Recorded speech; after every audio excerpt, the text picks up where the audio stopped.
your child's going to need something to launch the ball with. I'd like to show you a few different things that have been used in the past. The most commonly used item to launch the ball is a typical spoon.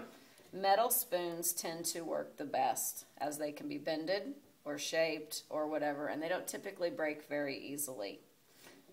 This student chose a wooden spoon from the kitchen and drilled a hole in it to actually hold the ping pong ball in place in order to launch.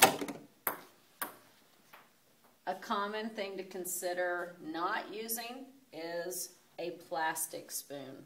These often break in the 2 minutes that the students are launching consecutive balls, and they can't withstand the force and the constant motion. So I do not suggest a plastic spoon such as a picnic spoon. There is no requirements on it, so some creativity can come into play. This student chose a baby bottle lid. These students chose to shape metal wire to use as a launcher. Let me demonstrate that. This ball, this one is a little bit different. So those are a couple of suggestions.